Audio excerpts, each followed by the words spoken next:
আলহামদুলিল্লাহ, সকল প্রশংসা একমাত্র আল্লাহ তাআলা, যিনি আমাদেরকে দুনিয়াবী কাজকর্ম থেকে ফারাক করে আল্লাহ তাআলার ঘর মসজিদে এনে আল্লাহ তাআলার বড় হুকুম ছিল আসরের 4 রাকাত ফরজ নামাজ জামাতের সহিত আদায় করার তৌফিক দান করছেন এবং সাথে সাথে একটি দ্বীনি মজলিসে কিছু দ্বীনি কথা বলা ও শোনার তৌফিক দান করছেন।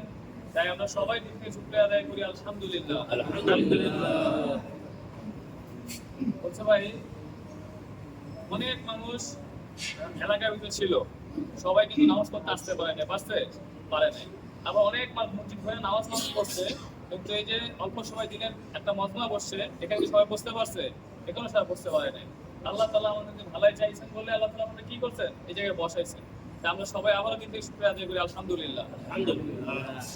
বুঝছে ভাই, এটা এমন এক মজমা যে মজমায় আল্লাহ তাআলার ওয়াদা আছে। অর্থাৎ দুনিয়াবী কাজকর্মের অনেক রকমের মজমা হয়, দেখবেন রাস্তায় গেলে জায়গায় জায়গায় মানুষ আড্ডা দিতেছে, কথা বলতেছে, মজমা জমাইতেছে, কিন্তু এগুলো দুনিয়াবী কাজকর্মের জন্য তারা কি করতেছে, কোনো রকমের ফায়দা পাইতেছে না। কিন্তু এই যে তিনি একটা মজলিস বসছে, বলছে এই মজলিসের ফায়দা কি, যে বলছে ফেরেশতারা বেষ্টন করে রাখেন পুরো মজলিসটাকে, এবং যারা শুরু থেকে শেষ পর্যন্ত বসে আল্লাহ তাআলা ঘোষণা করে ফেরেশতার মাধ্যমে, কোনো ঘোষণা করে দাও যারা শুরু থেকে শেষ পর্যন্ত এই মজলিসে বসলো, আমি তাদের সকলের সমস্ত গুনাহ খাতা মাফ করে দিলাম। এজন্য ভাই আমরা জোড়ায় বসে অল্প সময় কথা বলবো ইনশাআল্লাহ।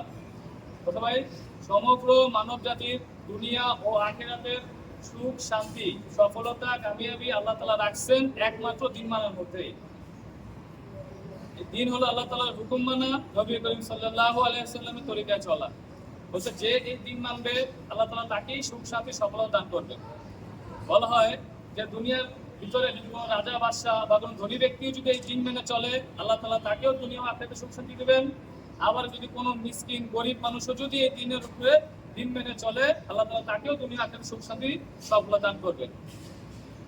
বলতে ভাই, এই দিন আল্লাহ তাআলার কাছে অতি প্রিয় মাহবুব, আর এই দিনকে আল্লাহ তাআলা দুনিয়ার বুকে প্রতিষ্ঠিত করার জন্য যুগে যুগে অসংখ্য নবী রাসূলগণ দুনিয়াতে প্রেরণ করেন, এবং সমস্ত নবী রাসূলগণ আসা বলছে এই দিনের মেহনত করেন এবং বলছে মানুষের দ্বারে দ্বারে বারে বারে যায় এই দিনের কাজ করে, দিনের দাওয়াত দেন। বলা হয়েছে ভাই যে দিন আল্লাহ তাআলার কাছে এত প্রিয় যে যতদিন পর্যন্ত এই দুনিয়ার বুকে দিন চিহ্ন থাকবে আল্লাহ তাআলা এই দুনিয়ার সমস্ত নাজ নিয়ামত আল্লাহ তাআলা ঠিক রাখবেন, এবং বলছে দুনিয়া থেকে যদি দিন মিটা যায় আল্লাহ তাআলা দুনিয়াতে কি করবেন, কিয়ামত করে দিবেন, দুনিয়া ধ্বংস করে দিবেন। এজন্য বলছে দুনিয়া এই দিন অতি জরুরি, আর দিনের জন্য দাওয়াত তার থেকেও বেশি জরুরি। বলছে যে দাওয়াত থাকবে তো দিন থাকবে, আর দাওয়াত থাকবে না তো কি দিন মিটা যাবে। বলছে প্রত্যেক নবী রাসূলগণ আসছেন, তাদের উপরে জিম্মাদারি ছিল এই দাওয়াতের, এবং প্রত্যেক নবী রাসূল আইসা তাদেরকে বলছে তাদের যে উম্মত ছিল তাদেরকে দাওয়াত দিচ্ছেন, এবং তাদের কাজ শেষ হয়ে গেলে নবীদেরকে আল্লাহ তাআলা উঠাই নিচ্ছেন। বলছে উম্মতের উপরে জিম্মাদারি না থাকার কারণে বলছে তারা কি করতো, দায়িত্ব রেখে গেত, কিন্তু তারা কি করতো না, দাওয়াত দিত না, তাদের দাওয়াতের কোনো কাজের মেহনত ছিল না। এই জন্য এক সময় দিন তার থেকে মিটা যেত। তো মিটা যাওয়ার কারণে আবার আরেক নবী বা রাসূল আল্লাহ তাআলা পাঠাইতেন, তিনি এসে আবার মেহনত করতেন, এইভাবে চলতো। তো এই দাওয়াত না থাকার কারণে কি হতো, দিন তাদের থেকে মিঠা যাইতো। আর বলছে যে দাওয়াতটা কত জরুরি, বলছে মানুষকে চেনার জন্য মাথা যত জরুরি, বলছে দিনকে টিকে রাখার জন্য দাওয়াত তার থেকেও বেশি জরুরি। এবং বলা হয়েছে যে মাছের জন্য পানি যেরকম জরুরি, দিনের জন্য দাওয়াত তার থেকেও বেশি জরুরি। এই জন্য ভাই বলছে যে সমস্ত নবী রাসূলগণ আসার পরে হযরত আদম আলাইহিস সালাম থেকে শুরু করে হযরত মুসা আলাইহিস সালামকে ঈসা আলাইহিস সালাম আল্লাহ তাআলা যখন পাঠাইলেন এবং তার কাজ শেষ হওয়ার পরে আল্লাহ তাআলা তাকে উঠাই নিলেন। উঠাই নেওয়ার পরে বলছে বহু বছর এই দিনের দাওয়াতের মেহনত বন্ধ ছিল, আর দাওয়াতের মেহনত বন্ধ থাকার কারণে ওই সময়টা বলা হয়েছে যে আয়ামে জাহেলিয়াতের যুগে পরিণত হয়ে গেছে, যে মানুষ এত খারাপ কাজে পরিণত মানে কাজ করছে যা নাকি কিয়ামত আগ পর্যন্ত এরকম হবে না। ওই জবানের ভিতরে বলছে এই দিনের দাওয়াতের মেহনত দিয়া আমাদের নবী হযরত মুহাম্মদ সাল্লাল্লাহু আলাইহি ওয়াসাল্লামকে দুনিয়াতে পাঠান আল্লাহ তাআলা, এবং তাকে বলছে এই নবুয়তের জিম্মাদারি দেওয়ার পরে তিনিও কি করলেন, এই একই কালেমার দাওয়াত দিয়ে গেলেন যে এই লোকসভা তোমরা বলো লা ইলাহা ইল্লাল্লাহ মুহাম্মাদুর রাসূলুল্লাহ। যারা এই কালেমাকে স্বীকার করলো তারা কি হয়ে গেল, কামিয়াব হয়ে গেল, আর যারা স্বীকার করেনি তারা ধ্বংস হয়ে গেল। বলছে আমাদের নবী প্রত্যেকটা মানুষের তার উম্মতের দ্বারে দ্বারে বারে বারে যে দিলের উপরে এই দাওয়াতের মেহনত করে করে তাদেরকে কি করছে, আল্লাহর দিকে রুজু করে দিচ্ছেন, এবং তারা এত দামি হয়ে গেছে যে এখন আমরা তাদের নাম শুনলো বলি কি রাদিয়াল্লাহু আনহু রাদিয়াল্লাহু আনহু, আমরা তাদের কি এইভাবে বলি, আল্লাহ তাআলা তাদেরকে দামি বানায় দিচ্ছেন। তো আমরাও যদি এই দিনে দাওয়াতের কাজ করি, আমরা কি হয়ে যাব? আল্লাহকে সামনে দামি হয়ে যাবো ইনশাআল্লাহ। বলছে ভাই, কোন নবীর উম্মতের উপরে এই জিম্মাদারি ছিল না দাওয়াতের, কিন্তু আমাদের নবী আখেরি নবী, শ্রেষ্ঠ নবী হওয়া এবং শ্রেষ্ঠ নবী হওয়ার কারণে আমাদের নবীর পরে কোনো নবী নাই, এবং আমাদের নবীর পরে কি আমাদের এই উম্মতের পরে কোনো উম্মত নাই। এই জন্য আমাদের নবীর শ্রেষ্ঠতার কারণে আমাদের আল্লাহ তাআলা কি করছেন? বাছাই করে করে এই জমানে আমাদেরকে পাঠাইছেন এই দিনের মেহনত করার জন্য। তো এই দিনের কাজ হলো নবী আল্লাহ কাজ। তো আমরা সকলে এটা আমরা আল্লাহ তাআলা কি করছে, আমাদের নবী আমাদের খুব দায়িত্ব দিয়ে গেছেন যে আমরা একটা কথা যে জানো তো তোমরা কি করো, সবার কাছে পৌঁছায় দাও। তো আমরা সকলে ইনশাআল্লাহ দিনের কাজ পর্যন্ত তৈরি আছি না? ইনশাআল্লাহ। বলতে ভাই প্রত্যেকটা কাজের একটা লাভ আছে, এই কাজেরও কি অনেক লাভ আছে। বলছে দিনের কাজ নিয়ে মেহনত নিয়ে, দাওয়াতের কাজ নিয়ে এক সকাল এক বিকাল যদি কেউ মেহনত করে, বলছে যে দুনিয়ার ভিতরে যা কিছু আছে আল্লাহ তাআলা তার থেকে উত্তম পথে তাকে দান করবেন। এবং বলছে যে দিনের কাজ নিয়ে যখন রাস্তায় ঘোরাফেরা করে, যে ধুলাবালি গায়ে লাগে, বলছে ওই ধুলাবালিতে বলছে জাহান্নামের আগুন তো দূরের কথা, ধোঁয়া স্পর্শ করতে পারবে না তাকে। এই জন্য ভাই বলছে প্রত্যেক পদের জন্য 700 নেকি হয়, 700 গুনাহ মাফ হয়, এবং কি জান্নাতে 700 আল্লাহ তাআলা মর্যাদা বুলন্দ করে দেন, বাড়ায় দেন। এই জন্য ভাই দিনের কাজ সবাই করবো তো ইনশাআল্লাহ। ইনশাআল্লাহ। প্রত্যেকটা কাজের একটা তরিকা আছে, এই কাজের একটা তরিকা আছে।